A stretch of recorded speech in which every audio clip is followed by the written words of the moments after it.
берүү оларды координаталык түзүү боюнда белгилөө. Багалоо критерияларыбыз карама-каршы сандарды береді, берилген сандарга карама-каршы сандар табады, координаталык түзүүдө сызады, координаталык түзүүдө карама-каршы сандарды белгилей алады. Карама-каршы сандар жайлы айтатын боламыз. Карама-каршы сандарды түшүндүрүү үчүн тагы да биз координаталык түзүүгө сандарды белгилеп жазайык. Биз айтып кеткен болатынбыз. Координата басынан, ягни 0 санынан 10га карай оң сандар, ал солга карай терс сандар оруналышады деп. Және де бул жерде көрүп отурсуздар, таңбалары бири-бири менен карама-каршы болуп отур. Ягни 1ге карама-каршы сан -1, 2ге карама-каршы -2. Сол сыяктуу ары карай жалгасып кете береді. Бул сандардын 0ден ара качыктыгын карайтын болсак да бирдей оруналышкан. Ягни -1 мен +1 0ден бирдей ара качыктыкта оруналышкан. Немесе мына жерде мындай суретти салып караштырайык. 0ден -4ке дейин мисалы 4 бирлик кесинде болса, 0ден +4ке дейин, ягни оң санга дейинде 4 бирлик кесинде бар экен. Демек, биз бул жерде мындай корутунду жасай алабыз. Карама-каршы сандар координаталык түзүү боюнан, ягни санак басынан бул жерде 0 деген нүктөбүз тур, ягни O нүктөсүнөн бирдей качыктыкта, бирок карама-каршы багытта оруналышады. Көрүп отурсуздар, качыктыктары бирдей оруналышкан, бирок таңбалары карама-каршы. Және багыттары да карама-каршы болуптур. Демек, бири-биринин таңбалары менен гана ажыратылатын сандарды биз карама-каршы сандар деп атайтын боламыз. 0 саны өзүнө өзү карама-каршы сан болуп табылады. Ягни сиздерге түшүнүктүү болот деп ойлоймун. Bir нүктеден бирдей качыктыкта жатады, ягни экөөү де O нүктөсүнөн бирдей качыктыкта жатады, бирок багыттары карама-каршы болот. Биз ондай сандарды өз ара карама-каршы сандар дейбиз. Ягни 4ке карама-каршы сан -4. Эгер 10 деген санга карама-каршы санды алатын болсак, онда -10 болотун эди. Окуучулар, биз координаталык түзүүнүн боюнан 3 және -3 сандарын белгилеп алайык. Яғни координаталык түзүүнүн боюнда -3 және 3 сандарына сәйкес А және Б нүктелерinin санатпасы O нүктесінен бірге қашықтықта, бірақ қарама-қарсы бағытта орналасқан. 3 және -3 сандарының айырмашылығы тек таңбасында ғана.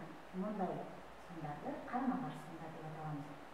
Демек, қарама-қарсы сандар координаталык түзүү боюнда санатпасынан O нүктесінен бірдей қашықтықта, бірақ қарама-қарсы бағытта орналасады.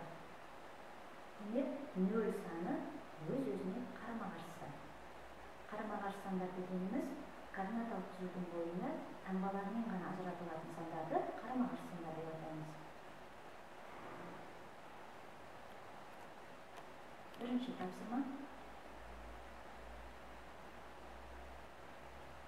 Берилген координаталык түзүүнүн боюнан ара качыктыкты табыңыз. Яғни O нүктесінен K-га дейін, O нүктесінен P-га дейін, O нүктесінен N-ге дейін кай нүктелер санатпасынан бірге качыктыкта орналасқан.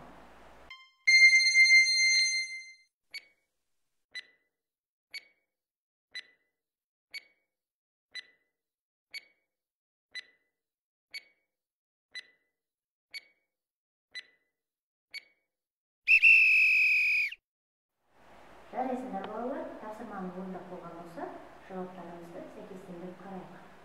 O нүктесінен N нүктесіне дейінгі қашықтық 6 см. КК, КО, АБ нүктелері санатпасынан бірдей қашықтықта орналасқан. Жарайсыңдар балалар, енді екінші тапсырмамыз кестедегі бос орынды толтырыңыздар.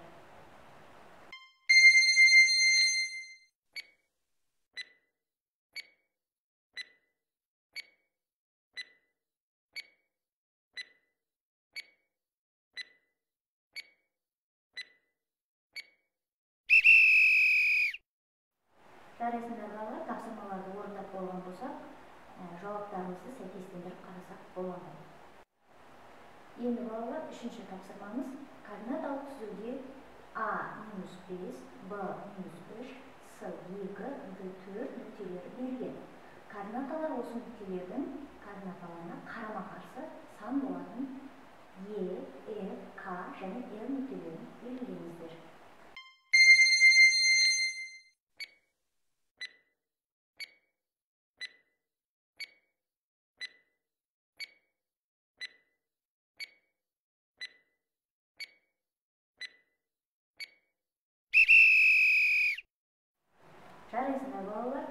тапсырманы орындап болған болса, жауаптарыңызды сәйкестендіріп қарайық. Яғни E нүктесі 5, F нүктесі 3, K нүктесі -2, L нүктесі -4-ке тең болады. Оны біз координатаның бойында салдық. Жауаптарыңыз дұрыс болған болса, жарайсыңдар балалар. Мен бүгінгі сабақта қарама-қарсы сандар туралы білдім. Қарама-қарсы сандар координаталық түзудің санақ басынан оң және сол жағында орналасады. 0 саны өз-өзіне қарама-қарсы сан. Бүгінгі сабақта қорытындылай келсек, бүгінгі сабақ маған өте қатты ұнады. Бүгінгі сабақта қарама-қарсы сандар туралы өттік.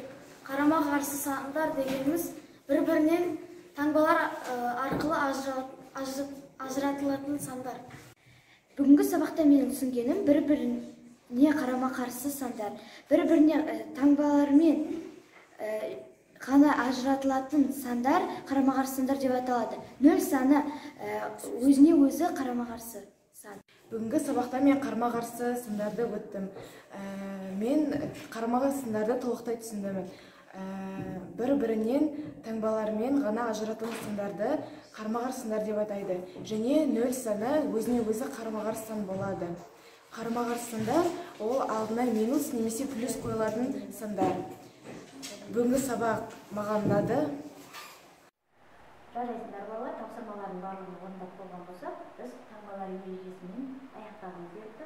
Таңбалар ережесін оң сан мен оң санды бөлікпен аттар. Оң сан теріс сан мен оң санды бөліккенде, теріс сан оң сан мен теріс санды бөліксе, теріс санға теріс санды бөліксе, оң сан болады.